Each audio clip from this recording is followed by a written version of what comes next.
Bom dia, meus irmãos, meus amigos aqui do nosso grupo, Grãozinhos no Caminho, do nosso canal do YouTube. Sejam todos bem-vindos mais uma vez, mais uma terça-feira, hoje o último dia do mês, dia 30 de setembro, ao nosso pequeno estudo, a nossa leitura diária do Evangelho segundo o Espiritismo, do Livro dos Espíritos, nossos grãozinhos no caminho dessa terça-feira. Os grãozinhos trazem para a gente hoje ainda o capítulo 10, Bem-aventurados aqueles que são misericordiosos. Nós estamos falando sobre a indulgência ainda, viu, gente? Vamos continuar falando sobre a indulgência. Caros amigos, sede severos para convosco, indulgentes para com as fraquezas dos outros. É ainda uma prática da santa caridade que bem poucas pessoas observam. Todos tendes más tendências a vencer, defeitos a corrigir, hábitos a modificar. Todos tendes um fardo mais ou menos pesado a depor para escalar o cume da montanha do progresso. Por que, pois, serdes tão clarividentes para com o próximo e cegos em relação a vós mesmos? Quando, pois, cessareis de perceber no olho de vosso irmão o argueiro que o fere, sem olhar no vosso a trave que vos cega e vos faz marchar de queda em queda? Crede em vossos irmãos, os espíritos. Todo homem bastante orgulhoso para se crer superior em virtude e em mérito aos seus irmãos encarnados é insensato e culpável, e Deus o castigará no dia da sua justiça. O verdadeiro caráter da caridade é a modéstia e a humildade que consistem em não ver, senão superficialmente, os defeitos de outrem, por se interessar em fazer valer o que há neles de bom e virtuoso, porque se o coração humano é um abismo de corrupção, existe sempre em alguma de suas dobras mais ocultas o germe de alguns bons sentimentos, centelha vivaz da essência espiritual. Espiritismo, doutrina consoladora e bendita.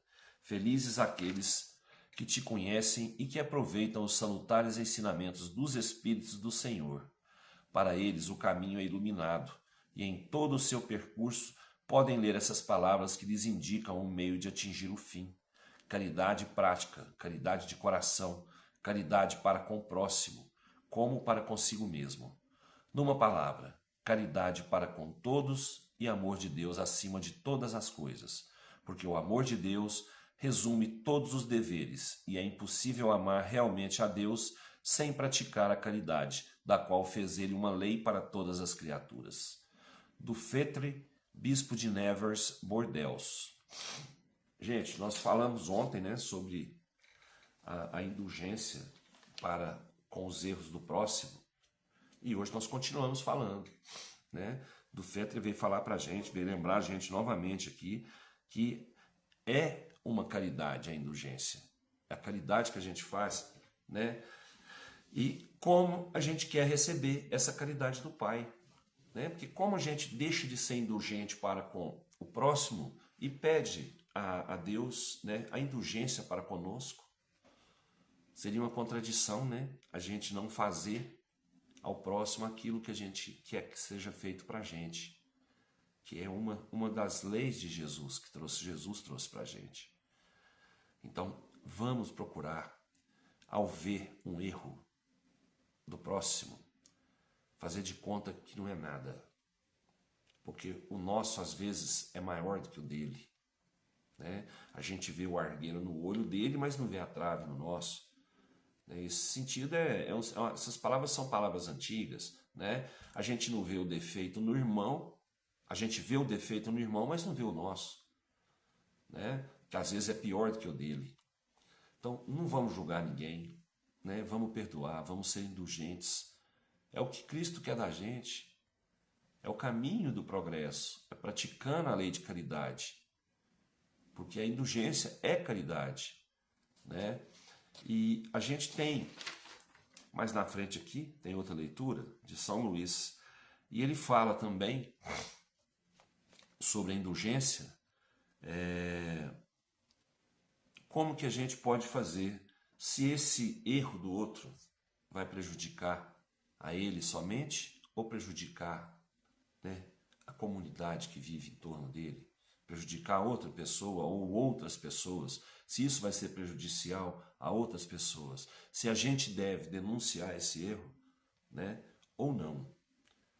Então, gente, a gente tem que julgar como se fosse com a gente, né? Como se fosse com a gente. Eu vou prejudicar o outro, né? Eu errando, eu fazendo uma coisa ruim, eu vou prejudicar o outro ou vou prejudicar só a mim?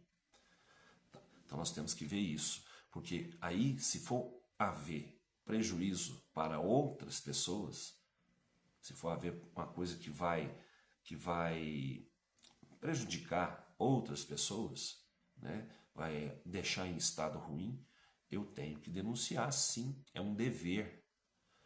Porque antes um cair do que muitos caírem. Tá? Antes um cair do que muitos caírem.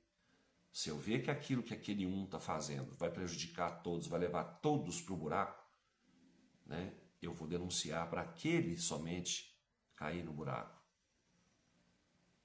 Tá? Que é muito melhor um do que muitos. Tá bom? Mas sempre com o crivo da razão. Sempre com o crivo da razão. Sempre com o crivo da caridade. Para mim poder julgar, né, o erro do outro. Tá? Nós não podemos julgar ninguém. Mas no caso desse julgamento, eu ver que o erro de um vai prejudicar outros, que vai levar outros a errar, eu tenho sim que julgar e eu tenho que denunciar esse erro, para não deixar que outros façam a mesma coisa e se prejudiquem na sua caminhada espiritual. Tá? A indulgência existe, ela tem que ser praticada no crivo da razão e no crivo da caridade. Tá certo? Livro dos Espíritos traz para a gente hoje, questão 972, no livro 4, no capítulo 2, Penas e Gozos Futuros. Como fazem os maus espíritos para tentar os outros espíritos, visto que não dispõem do socorro das paixões? Se as paixões não existem materialmente, elas existem ainda no pensamento dos espíritos atrasados. Os maus mantêm esses pensamentos, arrastando suas vítimas para os lugares onde elas têm o espetáculo dessas paixões e tudo o que as pode excitar. Mas por que essas paixões, se já não têm mais um objeto real? É precisamente para o seu suplício. O avarento vê o ouro que não pode possuir, o debochado as orgias nas quais não pode tomar parte, o orgulhoso as honras que ele inveja e das quais não pode gozar. Então, gente, se os maus espíritos estão usando, né, esse tipo de instrumento, né, para fazer os outros espíritos sofrerem, aqueles que são obsediados por eles, no caso, é porque isso é um sofrimento para esses espíritos, né? Eles não vão ter a matéria ali, eles vão ver, eles vão ser levados lá para ver, né, tudo aquilo que os excitava enquanto estavam encarnados, né? Mas o suplício deles é que eles não podem fazer nada, eles só podem ver.